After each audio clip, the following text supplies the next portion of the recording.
So it's Thursday, December 8th on Thursday, and we are... The Thirst.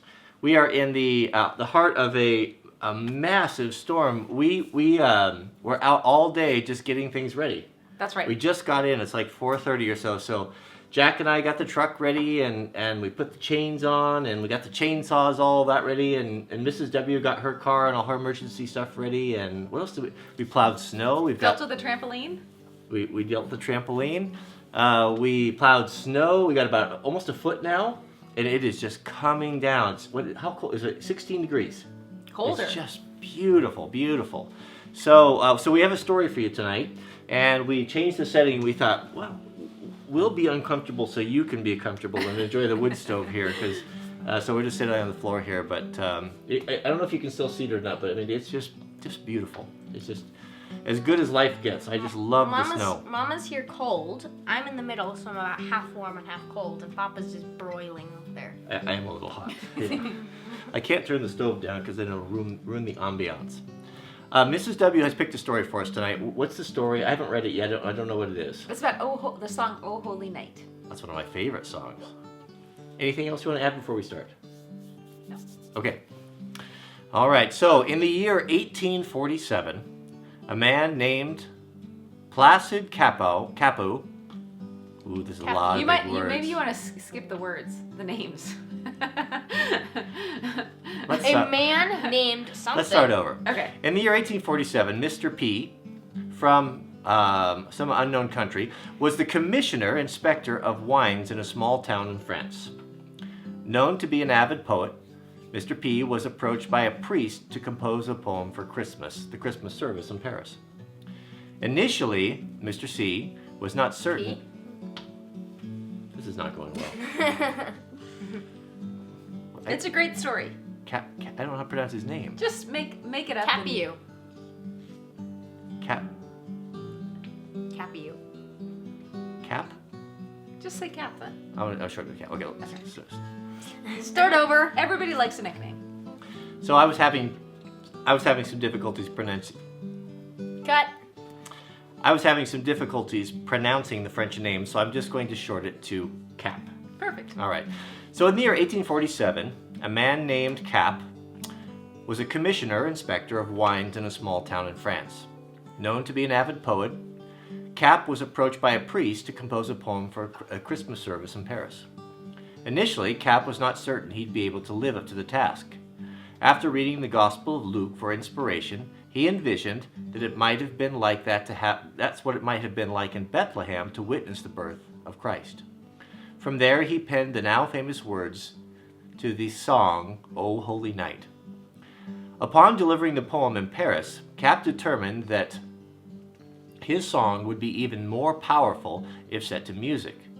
For help, he turned to a well-known composer, Adolphe Adams. At first, Adams was reluctant to participate, because as a Jew, the celebration of the Christmas Savior did not appeal to him.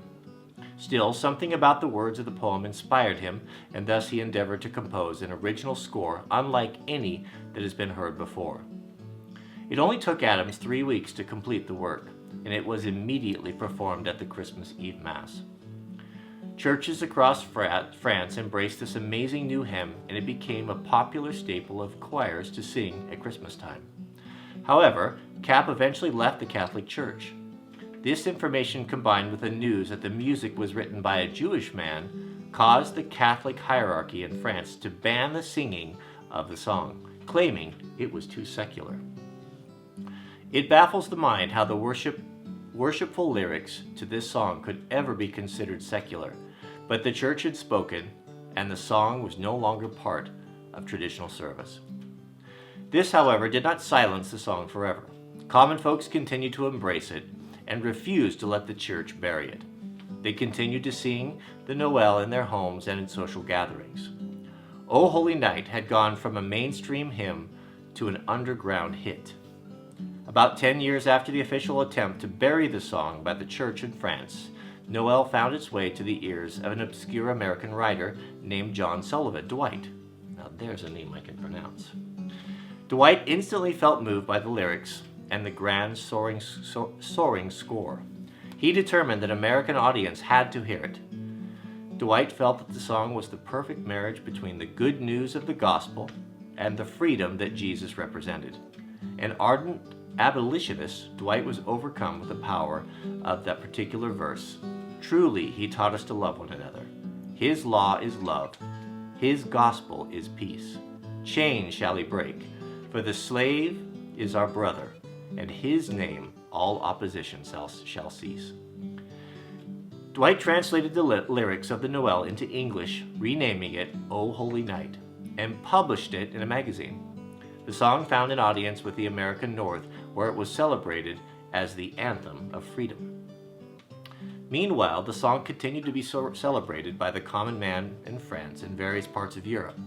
It is said that during the Franco-Prussian War in 1871, the French soldier jumped out of his trench in the middle of a firefight and sang 3 verses of the Noel, while his fellow soldiers stared in amazement.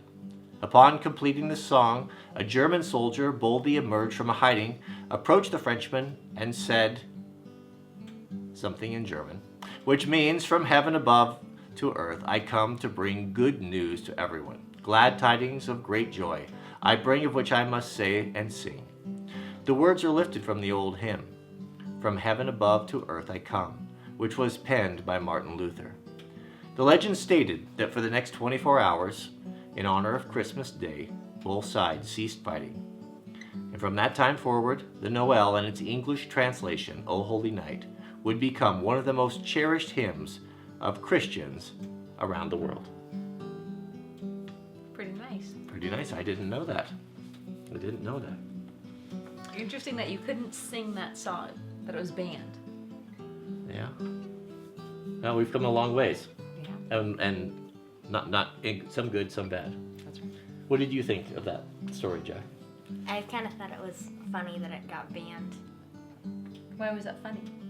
because I just thought it was interesting because I don't see what had anything wrong. I think that people in the church aren't always the smartest.